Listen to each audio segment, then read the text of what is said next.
اساتذہ کرام، معزز مہمانان اعزام، آج کے اس بابرکت اجلاس میں میرا موضوع سخن ہے موجودہ حالات مع فلسطین۔ معزز سامعین، موجودہ حالات سے امت مسلمہ حیران و پریشان ہے۔ موجودہ حالات میں ظلم و ستم، جبر و تشدد کا بازار گرم ہے۔ آج پوری دنیا میں مسلمانوں پر ظلم کیا جا رہا ہے، ہندوستان کے مسلمانوں پر ظلم کیا جا رہا ہے۔ کبھی NRC لا کر ڈرایا جاتا ہے تو کبھی CAA لا کر پریشان کیا جاتا ہے۔ اب UCC لانے کی کوشش کی جا رہی ہے۔ کبھی ٹوپی داڑھی والے کو پیٹا جاتا ہے، مولویوں کو دہشت گرد اور غدار کہا جاتا ہے۔ ہمارے مدارس پر حملہ کیا جا رہا ہے، ہماری مساجد کو نشانہ بنایا جا رہا ہے۔ صرف ہندوستان میں ہی آج پوری دنیا میں اسلام کو جڑ سے اکھاڑنے کی سازشیں کی جا رہی ہیں۔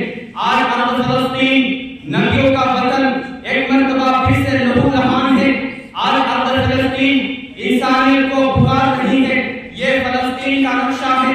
1946 سے پہلے یہ پوری زمین فلسطین کی تھی۔ 1947 سے اسرائیل نے قبضہ کرنا شروع کیا۔ آج پورا فلسطین اسرائیل کے قبضے میں ہے۔ اسرائیل فلسطین پر ناجائز قبضہ کر کے فلسطینیوں پر ظلم کر رہا ہے، فلسطینیوں کو شہید کر رہا ہے، بچوں کو یتیم بنا رہا ہے۔ میرے دوستو، یہ لڑائی صرف زمین کی نہیں، یہ لڑائی ہمارا قبلہ اول بیت المقدس مسجد اقصی کی لڑائی ہے۔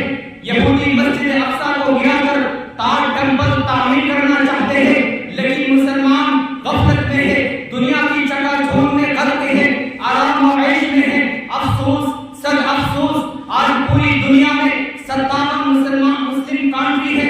سونے جیسا سیاہ پیٹرول ڈیزل مسلمانوں کے قبضے میں ہے، پھر بھی مسلمان بزدل ہو کر بیٹھے ہوئے ہیں۔ آج ہمارا ایمان اتنا کمزور ہو گیا ہے کہ ہم قاتل کو قاتل کہنے سے ڈرتے ہیں، ظالم کو ظالم کہنے سے ڈرتے ہیں۔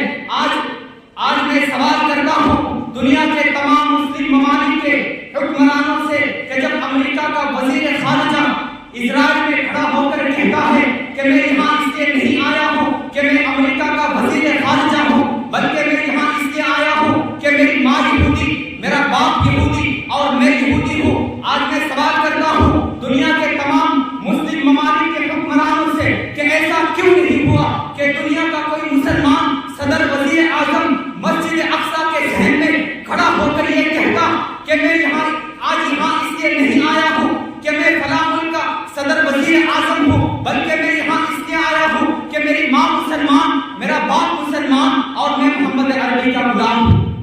آج مسلمان امریکہ سے ڈرتے ہیں، امریکہ کو سپر پاور مانتے ہیں۔ اے مسلمانوں، خدا کی قسم، اگر امریکہ سپر پاور ہے تو میرا اللہ سپریم پاور ہے، وہ علی کل شیء قدیر ہے۔ خدائی امریکہ کے پاس نہیں ہے، خدائی اسرائیل کے پاس نہیں ہے، خدائی اللہ کے پاس ہے۔ اگر امریکہ کے پاس میزائل ہے تو میرے اللہ کے پاس زلزلہ ہے، اذا زلزلت الارض زلزالہا۔ اگر امریکہ کے پاس ایٹم بم ہے تو میرے اللہ کے پاس طوفان ہے، کأنہم اعجاز نخل خاویہ۔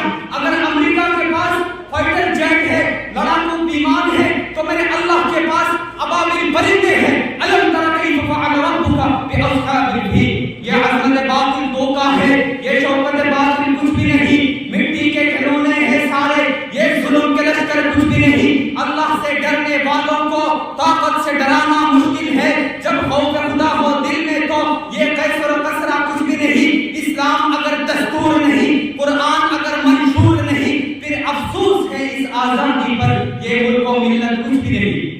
اے مسلمانوں، آج مسجد اقصی کی حفاظت کے لیے، قرآن کی حفاظت کے لیے، اسلام کی بقا کے لیے، اعلاء کلمت اللہ کے لیے تیار ہو جاؤ اور دشمن اسلام سے یہ اعلان کر دو اگر تم باز نہیں آئے تو ہم تمہارے حق میں حضرت خالد بن ولید بن جائیں گے، ہم تمہارے حق میں صلاح الدین ایوبی بن جائیں گے۔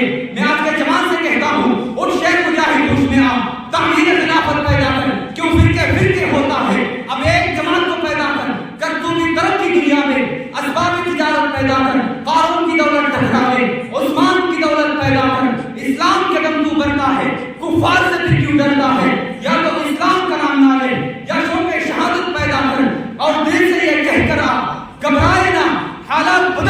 آئے ہیں، جو کانٹے بن کر آئے تھے، اولمپک